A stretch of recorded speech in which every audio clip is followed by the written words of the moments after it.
మన నుంచి వచ్చేటువంటి ప్రతి మాట, ప్రతి ఆలోచన ఎలా ఉండాలి అంటే, మనం ఎవరితో అయినా మాట్లాడాము, ఎవరికైనా 4 మంచి మాటలు చెప్పాము అంటే అది అవతల వాళ్ళ జీవితాల్లో ఉన్నటువంటి చీకట్లని పారద్రోలేలాగా ఉండాలి.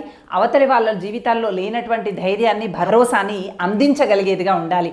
అంతేకాని వారి జీవితాన్ని చీకట్లలోకి నెట్టేసేలాగా, తొందరపాటు నిర్ణయాల వైపు పయనింపచేసేలాగా, ఆవేశపూరితమైనటువంటి నిర్ణయాల వైపు నడిపించేలాగా ఉండకూడదు. నీ నోటి నుంచి వచ్చేటువంటి ప్రతి మాట, ప్రతి ఆలోచన ఇతరుల జీవితాల్లో వీలైతే వెలుగులు పంచేలాగా ఉండాలి. లేదు అనంటే మౌనంగా ఉండే ప్రయత్నం చేయాలి. అంతేకాని తోచిన సలహాలు ఇస్తూ, నచ్చిందల్లా మాట్లాడుతూ అవతలి వాళ్ళ జీవితాలని ఎప్పుడూ చీకట్లోకి నెట్టేయకండి. దయచేసి అవతలి వాళ్ళ సలహాలు వినేటప్పుడు కూడా వాళ్ళు అంత శక్తివంతులా, వాళ్ళ సలహాలు మనం పాటించగలిగేంతటి స్థాయి అవతలి వాళ్ళకు ఉందా, అంత చక్కగా ఆలోచన చేయగలుగుతారా అనేటువంటి విషయాలను గమనించి మాత్రమే సలహాలని, సూచనలు పాటించండి తప్ప ఎవరు పడితే వాళ్ళు ఇచ్చినటువంటి సలహాలు తీసుకొని మీ జీవితాన్ని మీరే చీకట్లోకి, అగాధాల్లోకి నెట్టేసుకోకండి. కాస్త క్షుణ్ణంగా ఎవరు ఎలాంటి నిర్ణయ శక్తిని కలిగి ఉన్నారు అనేటువంటిది పరిశీలించుకుంటూ ఇదైనటువంటి పద్ధతిలో సరైనటువంటి నిర్ణయం తీసుకుంటూ ముందుకు వెళ్ళండి.